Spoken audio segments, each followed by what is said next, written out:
नमस्कार दोस्तों, हमारे YouTube चैनल उन्मेष में आपका स्वागत है। अस्पताल सहायक भर्ती की तैयारी करने वाले सभी विद्यार्थियों को अग्रिम शुभकामनाएं।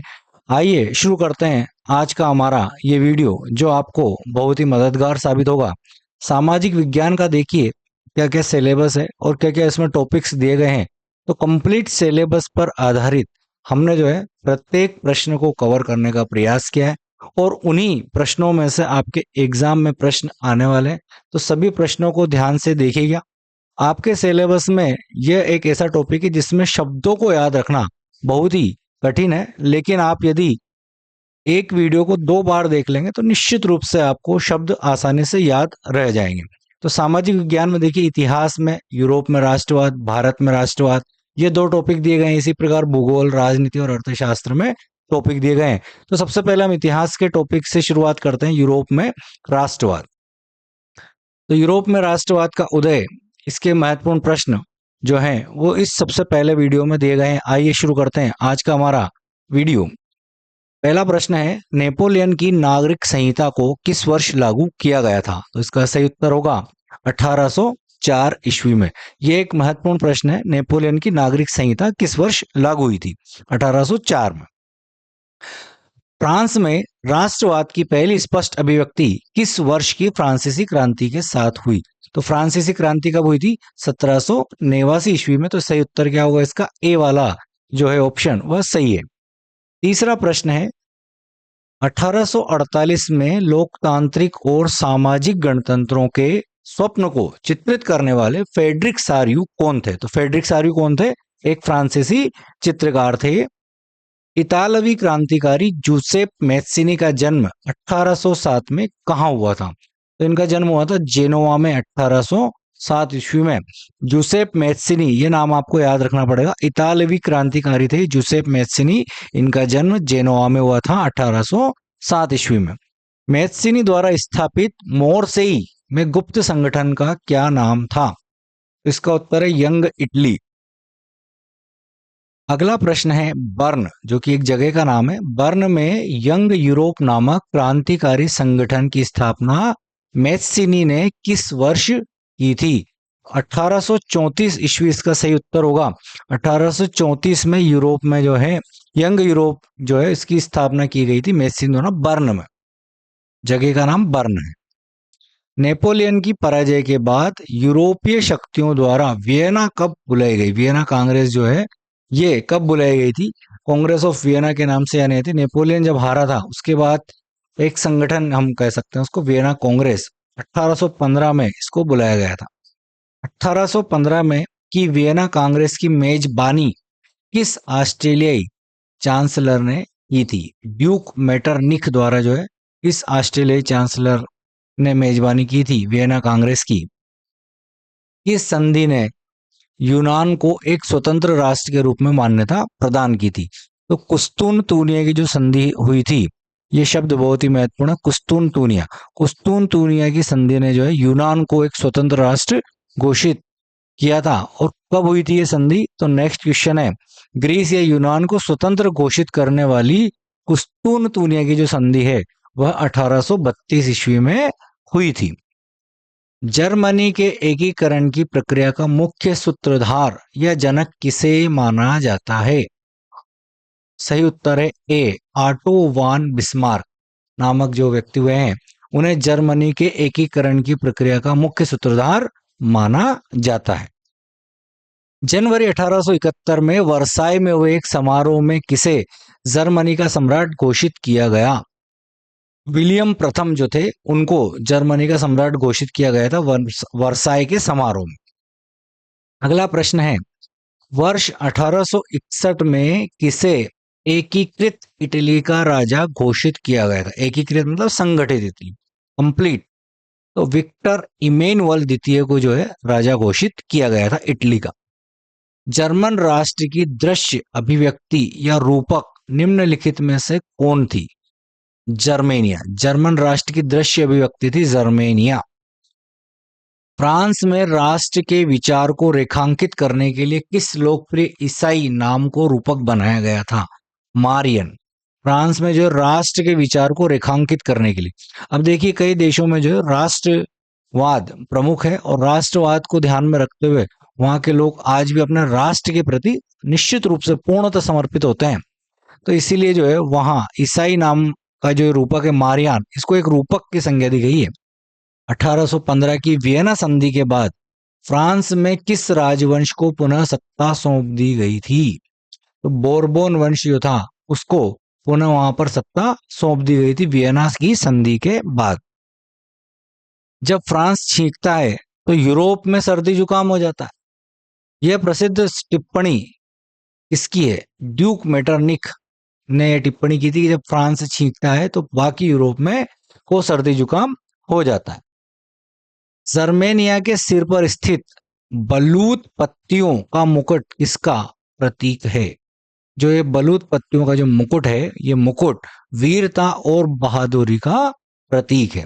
अब देखिए इसी प्रकार के जो प्रश्न हैं कई बार पूछ ले जाते हैं कि भाई बलूत पत्तियां जो है उस पे मुकुट किस चीज का प्रतीक है? तो वीरता और बहादुरी का। प्रश्न सिंपल है, लेकिन इसी प्रकार के प्रश्न एग्जाम में आते हैं और कई बड़े एग्जाम में तो ये निश्चित रूप से पूछे गए हैं।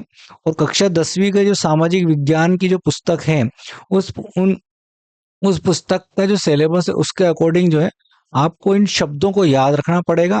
और शब्दों को याद रखने के साथ साथ ही एक ही जो वीडियो है उसको आप एक बार और रिवाइज कर लीजिए, क्योंकि क्वेश्चन इसी से आने वाला है। हमने कंप्लीट सिलेबस आपके लिए बनाया है ताकि आपका सिलेक्शन पक्का हो सके। अगला प्रश्न है, देखिए यूरोप में ज़ोलवेराइन का मुख्य स्वरूप क्या था? तो सही उत्तर है इसका एक सीमा शुल्क संघ।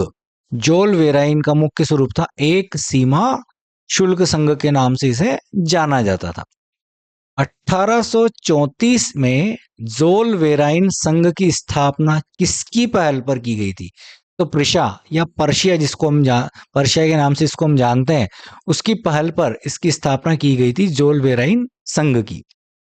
प्रसिद्ध राष्ट्रवादी जूसेप गेरिबाल्डी का संबंध मुख्य रूप से किस देश के एकीकरण से था?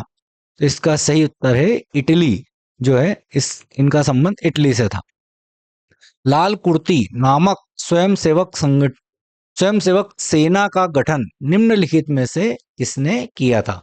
तो जूसेप गेरिबाल्डी जो है उन्होंने लाल कुर्ती नामक स्वयंसेवक सेना का गठन किया था।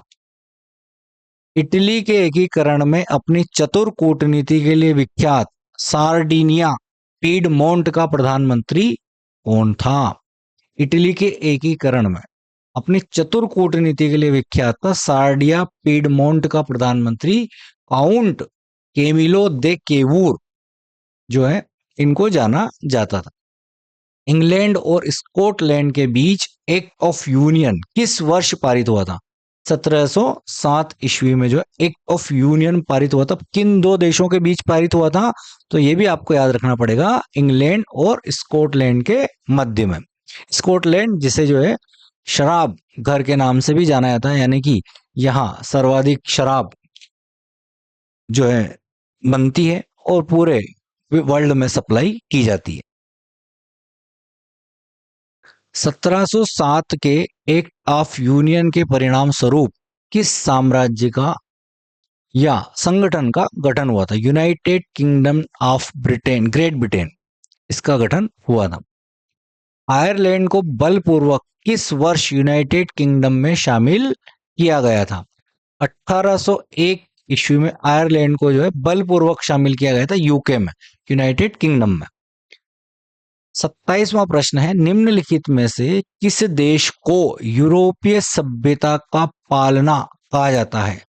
यूरोपीय सभ्यता का पालना, यूनान जो है उसको यूरोपीय सभ्यता का पालना कहा जाता है। जैसे बच्चों को जो पालने हो जाते हैं तो वही पालने की बात हो रही है। यूनान में जो है यूरोपीय सभ्यताएं विकसित हुई हैं। चांसलर मेटरनिख ने किसे हमारी सामाजिक व्यवस्था का सबसे खतरनाक दुश्मन कहा था? जूसेप मैस्सिनी।